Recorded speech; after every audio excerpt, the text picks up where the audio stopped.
Let me now bring on board Nitin Raija, Chief Investment Officer with AQF Advisors. Nitin, good morning. Thank you for joining us. Nitin, in the last 2 weeks, benchmark indices for sure have hit some kind of a stumbling block. Mid-cap stocks have caved in. Even though globally things are holding on, earnings have accelerated, a rate cut has kicked in. What, to your mind, has changed the dynamics for Indian markets? Why are we underperforming global markets? Well, I think, Nikunj, we had a fair share of a run-up just before all on expectation of a lot of these, news flows. I think results have more or less been in line with expectations, with the normal suspects doing well and the other ones being weak, like infrastructure being weak and banking being. So a lot of that was, in some sense, already been discounted. If you really see after a 28-30% kind of a rise in the market that we've seen, I think prices were running a little ahead and based on expectations of the rate cut and so on and so forth. Against that, don't forget, Nikunj, that we've had a lot of supply that has been coming into the market in form of the government disinvestment program, especially on the domestic side. You've seen, I think, a lot of the domestic institutions also getting into the game of subscribing to all these government IPOs. So the kind of supply has also taken away a bit of the money. And the fact that you really haven't seen any uptick in terms of retail money moving into mutual funds or mutual fund equity AUM seeing any sort of increase. So I think that has kind of balanced the inflows that we've seen from FIIs. So it's really a consolidation time post a smart rise that we've seen in the last 1 year. So I think it's more of that, and I think now all eyes are really looking forward to see what happens in the budget as the next trigger. And many experts now argue that this year's union budget will be more like a no event. The finance minister once again has indicated that he will present a responsible budget, which means we are not in for a negative surprise. Also, he has openly alluded to the fiscal deficit number for FY14, which also means we pretty much know the way how the sums will add up. Well, I think if you ask me, there is a lot of expectation, despite whatever people might talk about it being a no event and so on and so forth, because the budget is really going to bear out the promise that the finance minister has been making all this while and promising the rating agencies and investors outside the country on the fiscal deficit and so on and so forth. So people are going to be eagerly watching that. I think more critically from our capital market perspective, I think there is going to be a lot of expectation in terms of, everybody is now talking about the simple topic in terms of how do you bring the retail investor back in the equity markets, and how do you make, revive the health of the equity capital markets as such. So, you might have the indexes trading, just shade lower than their all-time highs, but there is no domestic participation, and that is clearly a concern. So I think people will be looking actively at this budget, the fiscal deficit target that the minister will put out for the next year. So I think it's going to be one more step in the feel-good factor that has been built out, and for the market really, if it has to move ahead from here, it is going to eagerly watch for the budget, and I don't believe it is going to be a no event. Nitin, what did you make of the spring up that we saw in the mid-cap banking pack, especially the PSUs? Does it seem like something very conclusive is going to come in for the financial sector? Well, I think a lot of what happens for the financial sector has been happening on the sidelines in the form of the RBI guidelines that keep on coming from time to time, whether it's for the NBFCs, it's for microfinance and gold loan companies and so on and so forth. So I don't think the budget is really a ground where, so what you'll probably see is the same trend that has happened in the last few budgets, where there might be recapitalization of banks and announcements to that tune really happening. But I don't see anything really necessarily far-reaching beyond that. Okay, Tata Motors, JLR dispatch numbers came late last evening. JLR numbers were impressive. It is evident that JLR as a business is still growing. Demand from China is strong and demand from Europe also has picked up. Now, JLR, or the management of Tata Motors, 3 weeks ago, they had indicated that JLR business could slow down, margins could come under pressure, but the dispatch numbers for the month of Jan, they are looking quite impressive. Tata Motors is at 298. Valuations are not all that stretched. It is one of the cheapest auto stock listed on Indian stock markets, And the fact that JLR business is growing, it just tells you the appetite for luxury car is still very strong. Nitin Raj, at 298, would you say JLR is a good, beg your pardon, Tata Motors is a good stock to buy? I think the valuation-wise, I believe it is yet cheap as such, and I think the volume growth numbers has been going on for some time. I think the greater concern was the composition of the volume. So you have these newer models which have lower margins, which are driving the growth. So hence you have this overall impact where margins were expected to remain flat, basically operating margins coming down.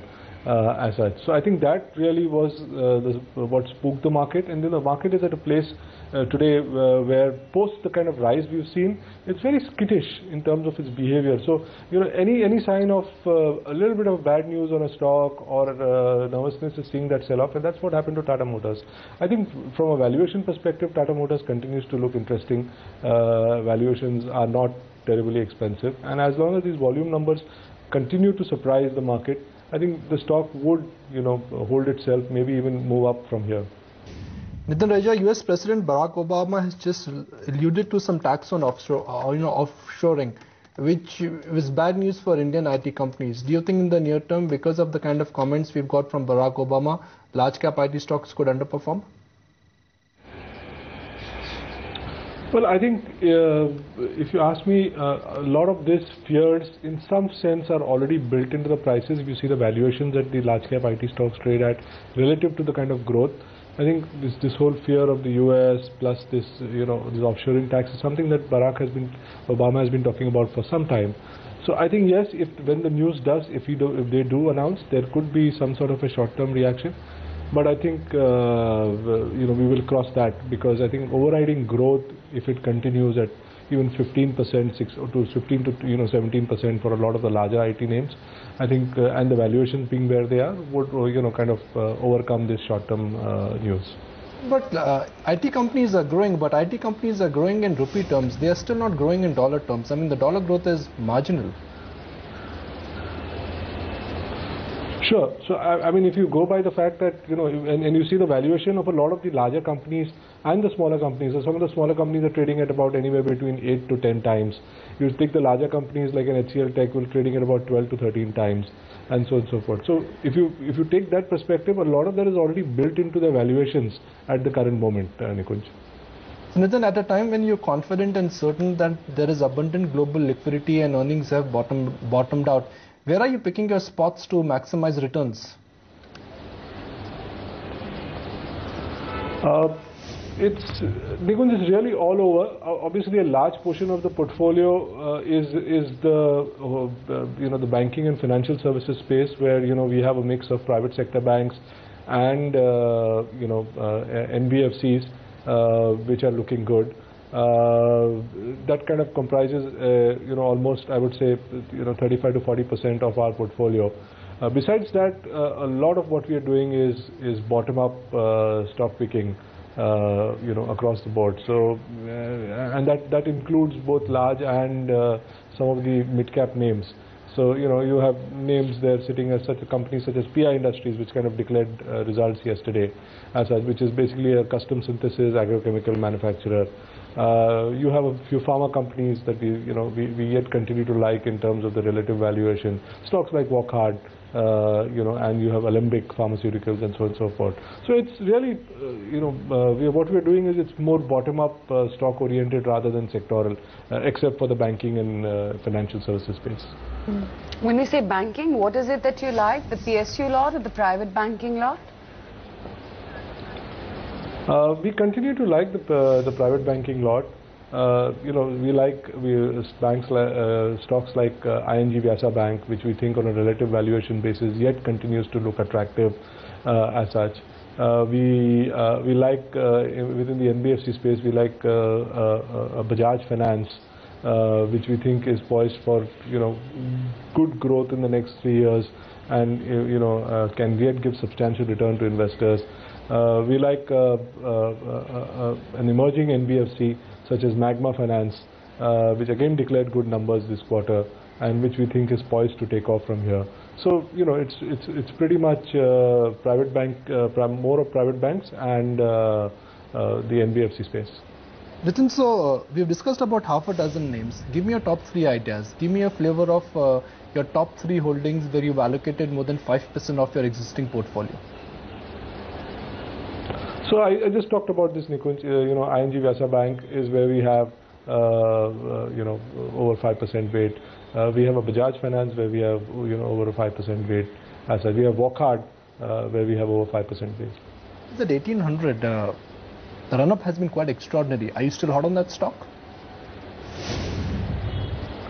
We think on a valuation basis, it yet has some steam on it. So what, to your mind, could be an ideal price target for Wockhardt? If one works with the assumption that the business of the company is growing at about 20%, 25%, and it could grow at that rate for next 2 or 3 quarters, do you think Wockhardt could be a 2,500 rupee stock in 1 year? I can't rule that out, although our short-term price target really is more of 2,200. You've also managed a long-short fund in the past. So if given an option to go short on a stock or a sector or a group, where would you like to initiate a short position? I think a lot of the shorts that we continue to hold and have are more on the infra side, which is, actually really became a no-brainer. Although at every given point of time, we keep on questioning ourselves, that looking at the fact that, valuations seem to have got cheaper and cheaper. But in the absence of any concrete turnaround in terms of, policy front or regulations, we continue to hold on to some of our short positions there.